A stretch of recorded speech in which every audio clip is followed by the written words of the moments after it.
Welcome to the Beyond the Lines podcast. In a world filled with so much hate and division, we want to do something about that. We all have these lines that we draw in our lives where we feel like that is our limits. We can't listen past that line. We can't love past that line. We can't understand someone who's on the other side of the line. But our goal with this podcast is to treat all people with the dignity that they deserve, even if we disagree with them. My name is Jonathan Miller, and I'm your host today on the podcast. And today, we have some amazing guests on the podcast, and Jamie and Donna Winship. Thank you so much for joining us today. Yeah, it's great to be here. Yeah, we're thrilled to be here. Thank you for having us.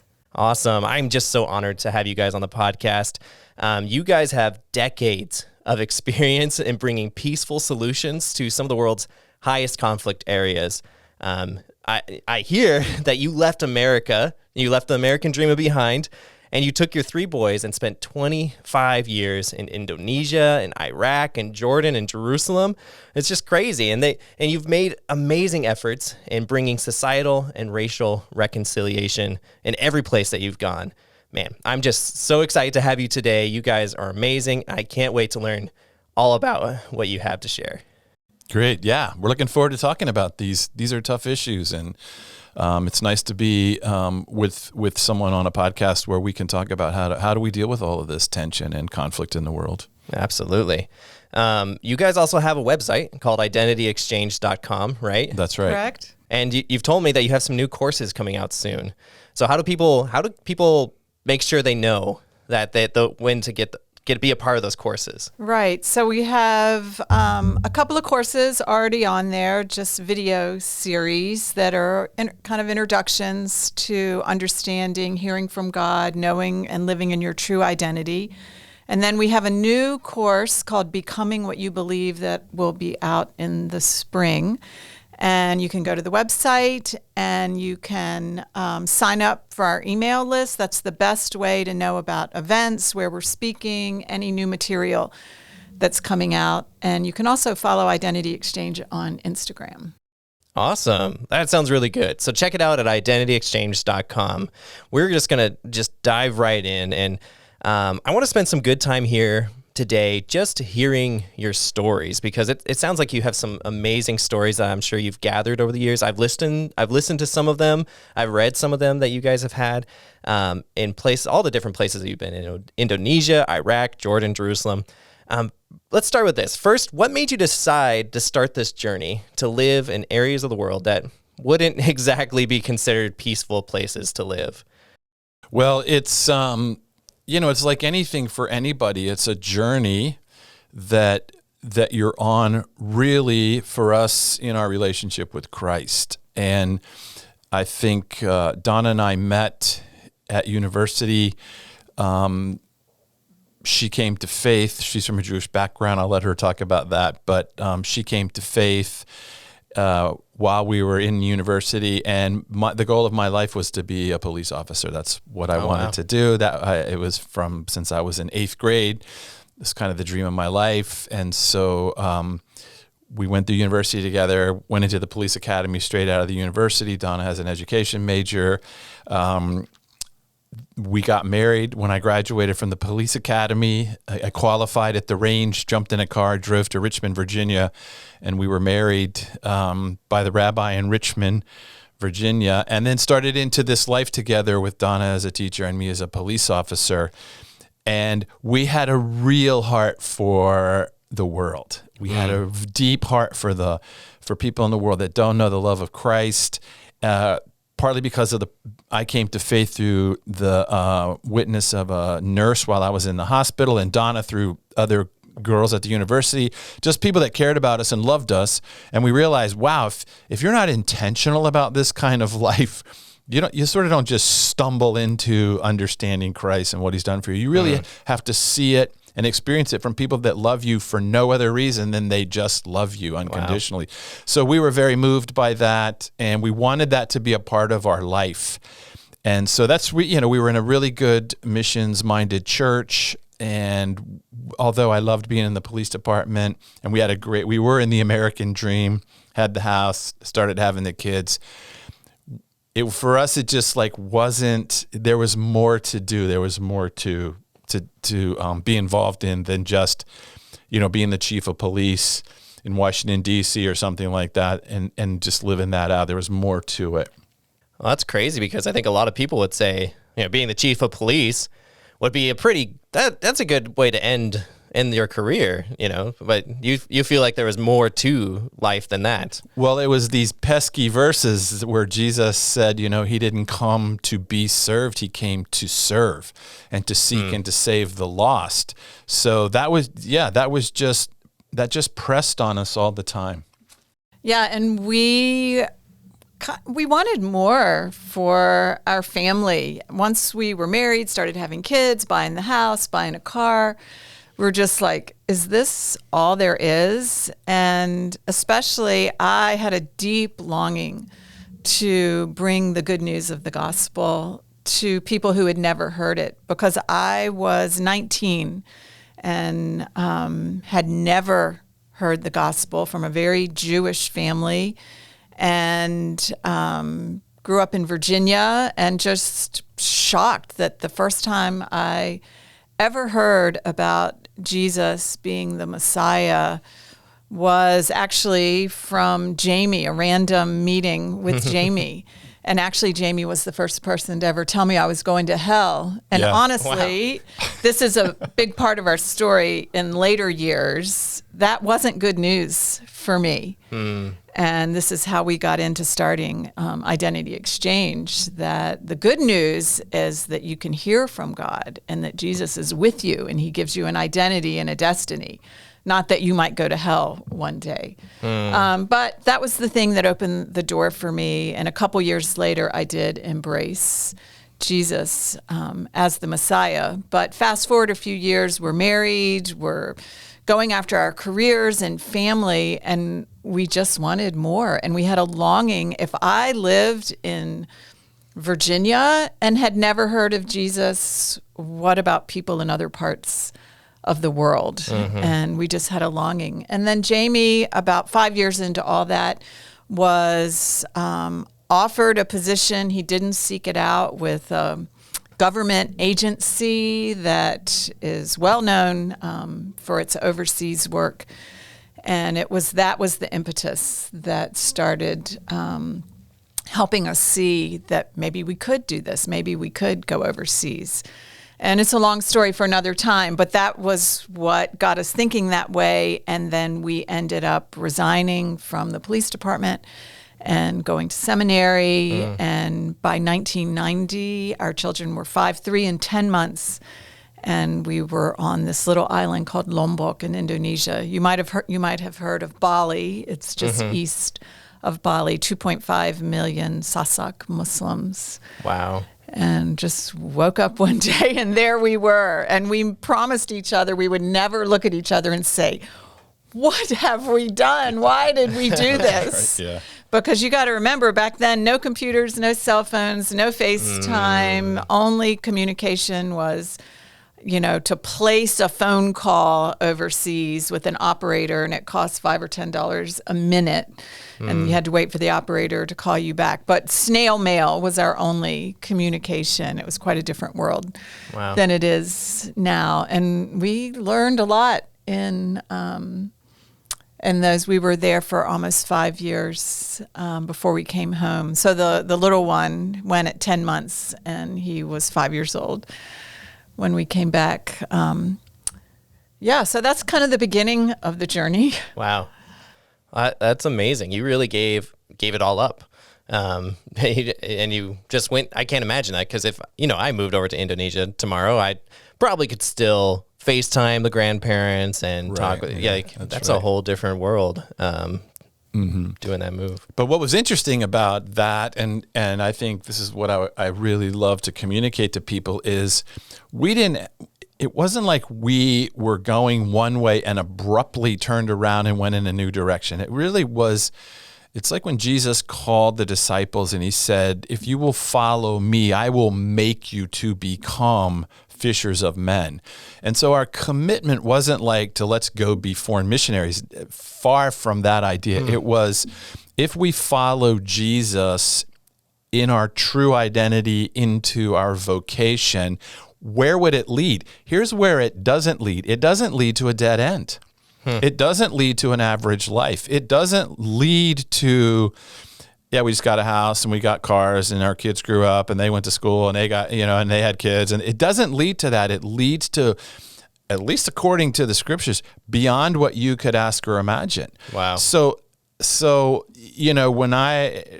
when the government agency wanted to speak with me and they offered me a job, it was right in line with what we were doing. It wasn't like, I think this is really important. It wasn't like I went forward and renounced my current life and went into some new thing. I kept saying to the Lord, my whole life I've wanted to be a police officer. My whole life I've wanted to be involved in this.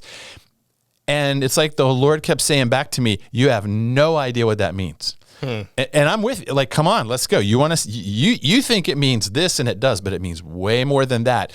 If you will follow me, I will lead you into serving and protecting at a level you wouldn't even know how to pray for. And so when we moved to Indonesia, it was for me and Donna, it made perfect sense. It wasn't like we were giving up everything. It was like, no, this is how we're going to become who God made us to be. And it's going to be a lifetime journey. And that's how we told our kids, it was like, we're going on this big adventure together and you're involved in it and you're a part of it and you're going to love it. It's going to be hard. We're not going to have any complaining allowed for the next 30 years, but it's for you. It's for the people that we're going to live among. And I think when, hindsight's 2020, but at the time we weren't, like Jamie said, giving up anything and dropping who we were. I had a passion for education. Jamie had a passion for justice and social issues. And when we got to where we were in Indonesia, those are the jobs we had. We often asked us, like, well, what was your platform? And we didn't have a platform. We had real jobs. Jamie worked in the university. I worked for the New Zealand government doing literacy training out in the villages. And we were doing deep inside what we knew. We didn't have the words then to express it, but what were our true identities given to us by God, and we were pursuing those passions. And so then when we're with the people that we were there to serve, as Jamie said, Jesus was serving us, and out of an overflow in our true identities, we're serving them. It's amazing and it's fulfilling, and we're not going off to work every day and then coming home, well, what's our ministry? It was just a full life in the kingdom of God, and we loved it. And people knew that we loved them. Yeah. And loved what we were doing. That's amazing. That's inspiring and encouraging too. Like that you can, when you're living into your identity, that it fulfills you. It's not something that's like killing you on the inside. It's probably the opposite. It's very much the opposite. Yeah. That's right. I lived for a short time in India, in South India, just for 4 months, but it changed my worldview just forever. It really did. I started to realize that whole cultures can think just drastically differently, and not in a wrong way, but just totally differently than my own culture of origin. How did living in places like Jerusalem or Iraq or Indonesia, how did that change how you look at the world? Well, I think one big thing is Americans, I guess all people we're very ethnocentric. And I think even in that first place where we lived in Indonesia, we realized we don't own being the greatest parents that ever lived. We don't own having the best spiritual life that there ever was just because we're American Christians. And it was a very humbling experience to meet Muslim families and Hindu families where we learned from them how to be good parents. We thought we're bringing all this to them. And I think the other aspect is that God is already there working. We're stepping into a work that's already in progress, and we have the privilege of entering into what God is already doing. I had an amazing experience. Our first year, we lived on the island of Bali to learn language. I know y'all are like, oh, poor thing. But we lived in a house. We didn't have any hot water. We didn't have any phone. We were close to a beach, but just a little like 600 square foot house with nothing. And it was about 6 months into being there. And it was really hard. You know, imagine going into a grocery store and you can't read the labels on the cans. And if there's not a picture, you don't know what you're buying. And you go up to do the money and you're at the cashier's mercy as she pulls the coins out of your hand because you're still learning the money. And just learning language and culture was difficult. And the Gulf War had broken out. And so we would go down to this big hotel a couple times a week to watch CNN. And deep in my heart, I was hoping that all Americans would be sent home because the risk was too great to be in these Muslim countries at the time, even though we were very far from the Gulf countries. But secretly, I was so homesick and in such culture shock. And then one day, it was actually on my birthday, which is March 26th, so it would have been March 26th, 1991. Jamie was off doing something, and I had taken the kids down to the beach, and you can imagine all the sellers, the Indonesian sellers to the tourists, just passing out stuff and trying to get you to buy. And at low tide, there would be this little sandbar out in the water, and we would carry our stuff over our heads out to the sandbar and, you know, put the kids' toys and a couple chairs so that the sellers wouldn't come out there and we could have a little bit of peace and quiet. And that's where I was with the kids. And it was my birthday, and it's just blue sky, palm trees, just the most beautiful tropical aqua-colored water you can imagine. And I was just pouring my heart out to God about how homesick I was. And I got this sense of him speaking to my heart, just saying, I'm doing a major work here, and I've invited you into it. If you want to go home, I'll choose somebody else to do it. And it was just an aha moment for me that we were invited into something that was going to be more than we could ask or imagine. And it just hearing that communication from God just made it click, made my whole world turn around and then chase after what we were doing with enthusiasm. Culture shock disappeared. It was a game changer for sure. Wow. I love what you guys keep going back to, and the fact that so often when we think of missionaries or we think of even just evangelizing, we're like, I have to go do something to maybe even please God. But what you guys keep going back to is like, God is already doing stuff. And you guys moved to Indonesia to go be a part of what he was doing, not to go start something new that's right. God's not doing it, so I'm going to have to go do it for him. Right, absolutely. And when you understand that, it's not such a battle. Then you realize as Donna said, it's a privilege, it's an honor to be here, that there's things that we're going to learn about ourselves and our relationship with Christ, that we're going to learn about our relationship with our own kids, our own marriage, that we're going to learn by being in this place. So you wouldn't want to leave. It's a joy to be there because this is transforming us. And in our process of transformation, we're actually, as Jesus says to the Samaritan woman, from you will flow the rivers of living water into the Samaritan people. Jesus didn't go up there to talk to the Samaritan men. He sent her up there in her true identity. And so as we were experiencing transformation, it was overflowing into our Muslim neighbors or our Hindu neighbors. And it was really, really beautiful. We didn't know all that at the time. It took us years of slowly making so many mistakes. And on Lombok, on that island, very quickly, I made mistakes in what I said, because I taught in a government university, and my students were 99% Muslim. And so I'm suddenly teaching graduate students with a completely different worldview than anything I've ever known, that don't even believe the same things about history that I believe. I have no idea what they think about anything. And so I just start speaking, as Donna said, like I knew the truth about everything. And I got arrested for it because things I said insulted or actually broke the law there. And so I was informed that I was, under arrest and that I was going to be put on trial in an Islamic court for violating Islamic law and things that I said publicly. And so it was a strange scenario because we were on an island. They didn't take me to jail. They just said, you can't, there's nowhere to go. So you have to have an exit. You have to have an exit visa to leave. Wow. And since he was under arrest, there was no way we could have gotten an exit visa. So even though he was just at home, we couldn't leave.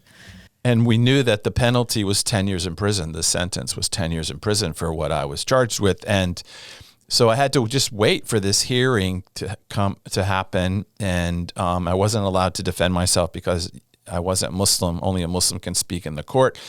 And so I was basically going to go into a courtroom scenario where I'm going to be charged, not allowed to speak, I'm not allowed any defense, and the sentence is 10 years in prison. So in that scenario, the very depths of wasn't the depths of our faith. I mean, there really wasn't anything we can do. I notified the U.S. government. They were like, "Good luck. We're not going to intervene in this." So it was more like learning about how God operates in a way that's not built on financial security and safety and all the sort of American Christian ideas that I know God's with me because I have money and I'm safe.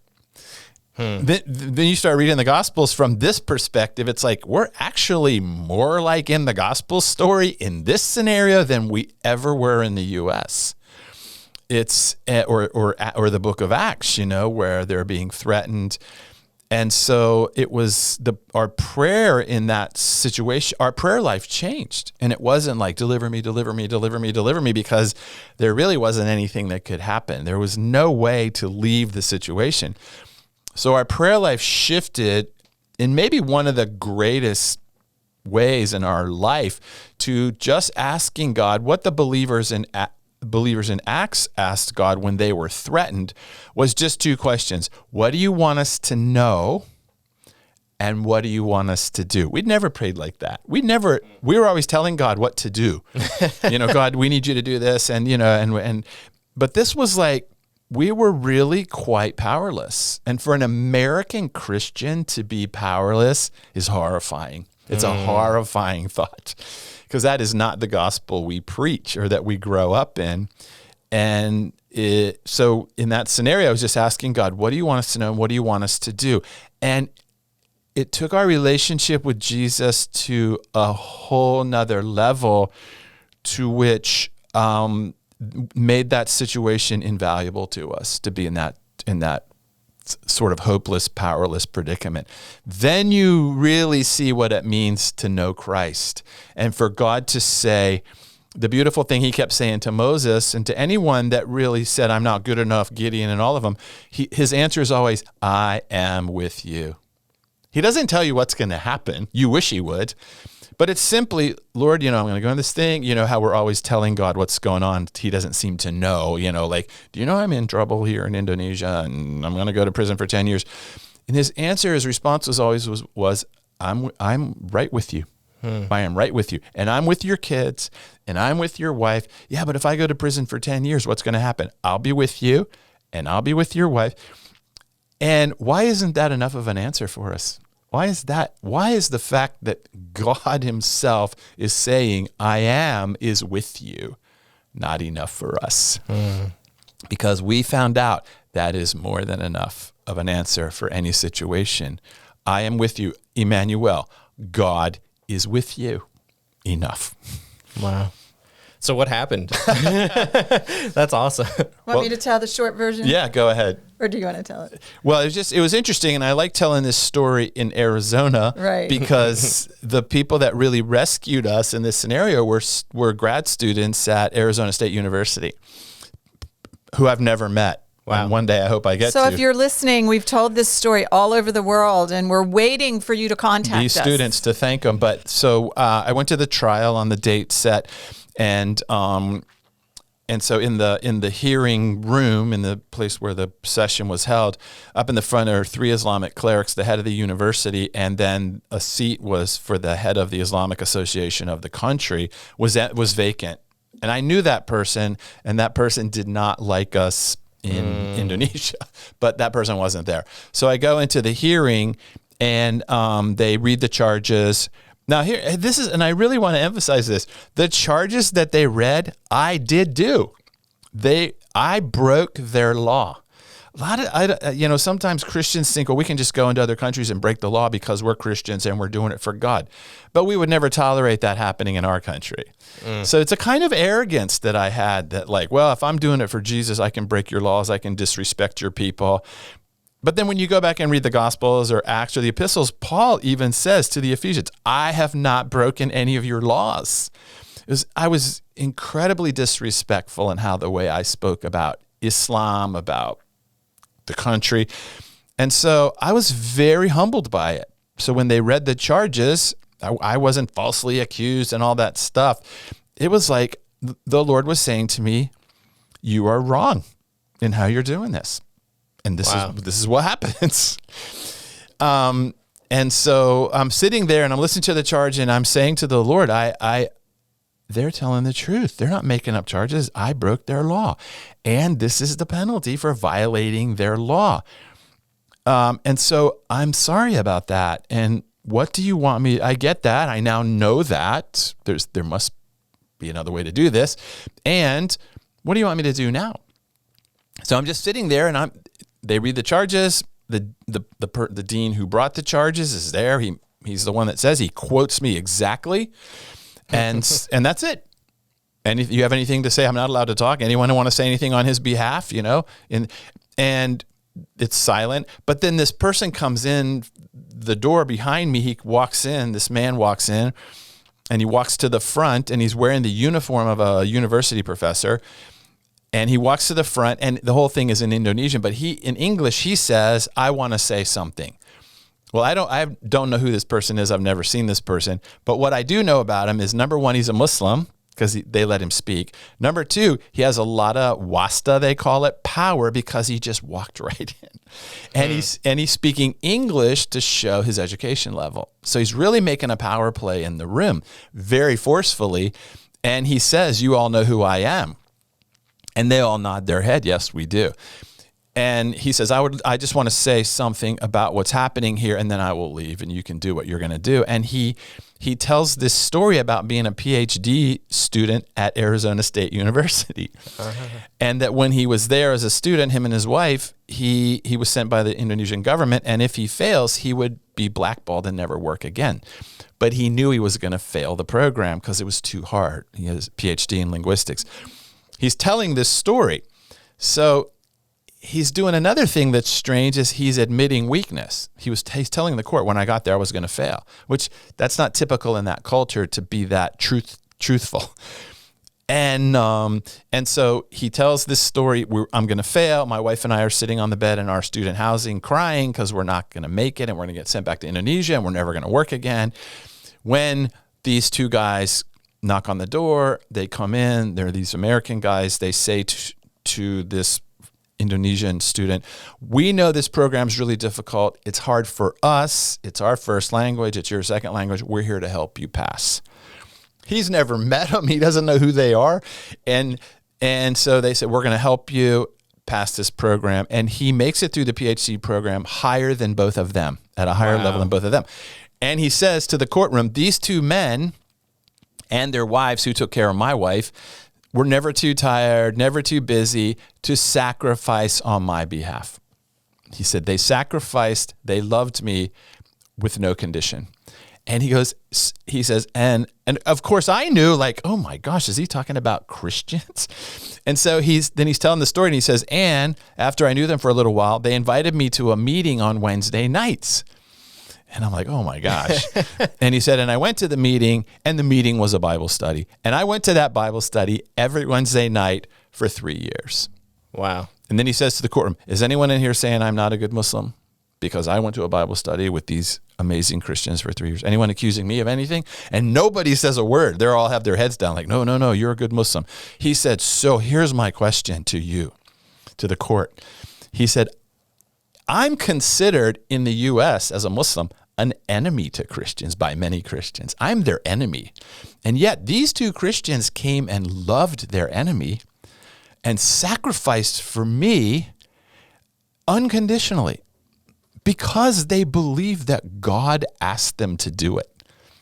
He said, I find that remarkable. He said, now we have a Christian in our Muslim country. And he said, I agree. He's made some mistakes here. However, if the Muslim faith is so great, if it's greater than the Christian faith will love their enemy. What is the Muslim faith going to do with a Christian in our midst? We're going to put him in jail for 10 years? I don't think that's right. And then he just walked out. Oh my goodness. And the lead Islamic cleric said, I think we need to drop these charges right now. And they did. They dropped the charges and they said to me, you're free to go. So I walk out and the guy is standing out there smoking a cigarette. I thought it was an angel, but then, he was smoking. I thought, nah, probably not. But so I say to him, who are you? And he tells me his name. And he says, did you see the empty seat in the front? And I said, yeah. And he goes, do you know who that is? Who that's supposed to be? And I said, yeah, the head of the Islamic Association of the country. He said, correct. He said, that guy was killed in a car accident yesterday. I'm the new one. And he goes, I've been just appointed to that position. And I saw this incident, I was notified of it. And so he flew there from Jakarta to Lombok, which is like flying from LA to New York. He flew there to pay back his two friends at Arizona State University. That's what he said. He goes, so I want to tell you something. I did this for those men that loved me. He said, but I want to tell you something. When you talk to Muslims, you are offending them. And you are hurting our feelings. I know you believe Jesus sent you here to talk to us about Jesus, but you better find another way to do it. I have never forgotten that lesson.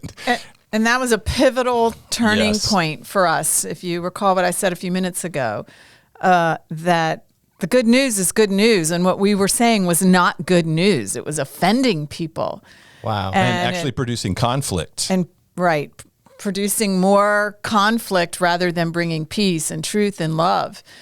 And, our message was, this is why I'm right and this is why you're wrong. And why would you say that to your wife or your husband or your teenage daughter? How does that go? It doesn't go so well, does it? This is why I'm right and this is why you're wrong. And it caused us to really take pause and rethink everything. And so we ended up finishing our term on that island. We were in the States a little bit and went to a new place, still in Indonesia, in West Java, Indonesia, at an international school. And that's where we really put all of our training aside, really, all of how we had been taught in the past, even how we ourselves had been shared with and taught or discipled, and just reread the Gospels. What is Jesus doing? How did he talk to people? And Jamie brought up the Samaritan woman. That's a huge study in identity. She's encountering Jesus at this well, this place of water, and he uses the metaphor of living water, in a false identity. She's getting her identity from her circumstances and what men think of her, how she's been objectified by men. And after just one afternoon with Jesus, she realizes that's not who she is, and that if she drinks from him, as Jamie said, out of her will flow fountains of living water. And then when she goes to the village, the men of the village can see the transformation in her. And they know it's true, and they see her for who she really is, and they run down to meet Jesus.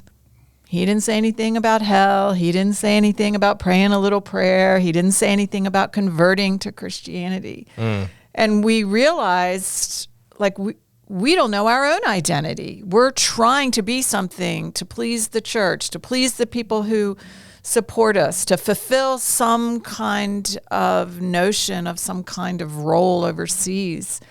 And we were getting identity from what people think of us, from what we're doing, from what we have or don't have, where in reality, only an encounter with Jesus can you discover your true identity. And when you do, it overflows out of you and draws other people in. And so in that second place that we lived in Indonesia, also for 4 years in West Java, we found like-minded people there. We had a small team the first place, but we were the only Westerners. It was really hard. But here we were at an international school. There was a big language school, and we found a lot of like-minded people that were bringing the good news of the gospel of the kingdom of God rather than trying to convert people to another religion, to another religious system. Man, there is so much there. Yeah. I have so many like follow-up questions and thoughts. One thing I just want to mention that maybe people at home might have missed is that the people who loved that man at AZ University, they're nameless to you guys. That's right. Totally nameless. That's right. And they have probably no idea the ripples of love. That's right. And you guys have no idea how that impact that you met him for one time. That's right. The official. Right. And then I'm guessing you never saw him again. Like very rarely. Like the ripples of love and sacrifice have probably gone out far beyond what those two students will ever know. That's right. And that is so powerful when we choose to love instead of, it's our favorite argument in our culture. I'm right, you're wrong. That's our favorite. That's our favorite way to talk in almost every circumstance. That's what we want to say, no matter what. It's like, I'm right. Here's why. Right. You're wrong, and now you're telling me that I'm wrong, but I'm not listening anymore. That's right. That's our favorite thing to do. That's it.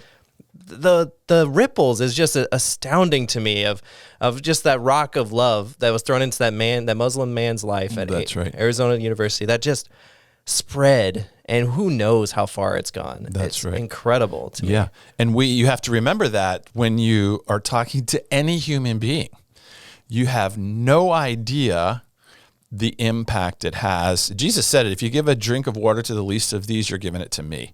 That is not a statement to be taken lightly. And so when you're just going through the course of a day, if you're thinking in terms of interbeing and interconnectedness, that the way that God's universe works, it's all interconnected, then you would look at people quite differently. You would speak to people quite differently, and this is how you have peace. As Donna said, and as we learn from the Gospels, Jesus will only speak to the true identity of the person he's speaking to. That's why people loved him. That's why people wanted to be with him, because he kept calling the true them out. He wouldn't debate the false identity with a person, which is what we end up doing. So yeah, it's so true. I mean, we have so many stories of us talking to a person that 10 years later, came back on us, or vice versa. But it's very beautiful when you start realizing, wow, in the course of the day that I'm going to go through right now, I will have world impact with every person I talk to. I may never know it, but it is true. And the enemy's lie is, that's of no value. That person's of no value. That conversation's of no value. This is a waste of your time. That's how the enemy talks. Wow. Nothing is a waste of your time. No person is of no value. Wow, that is massive. And I think that's a great place to end this episode on. Let's do another episode with you guys, if that's okay with you. Yeah, love to. We're going to do another episode, so be looking forward to that. Thank you so much for being here for this one. So much to think about. I really recommend everybody listen to this again. This is incredible stuff, like what God is doing, what God has done in your life. I'm sure you have hundreds of stories just like that one. I wish we had time to listen to all of them, but we will do another podcast. And if you're still listening to this podcast at this point, you must love it. So thank you so much for being a part of this community. We're a brand new podcast. And do you mind showing your love by just reviewing our Apple Podcast? Go to Apple Podcast and put a review on us. You could just put the stars. Hopefully it's 5. You can write a review for us. That would be awesome. Right now we only have 6 ratings. So if you can give us a few, let's try to get 20 by the end of this episode. Yeah, we need 20. 20. So we're trying to grow. Stars. Let's get this message out so more and more people can learn what it means to just listen to other people and maybe even learn a new way of sharing the gospel that we just aren't aware of. So let's get let's get together on that and please rate us. This is just to get the message out. It's no ego thing. I don't care. But just to get the message out. Thank you so much for joining us today for the Beyond the Lines podcast. We record here at Central Christian Church in Phoenix, Arizona. Our church is pursuing the mantra of love beyond, which calls us to empathize with people who are different and build bridges of peace. If you're interested at all at learning more about our church, check us out at centralaz.com. We have online services as well as a bunch of different locations in the Phoenix metro area if you're local. We'll see you at our next episode of Beyond the Lines. Until then, start loving beyond your lines. That's right.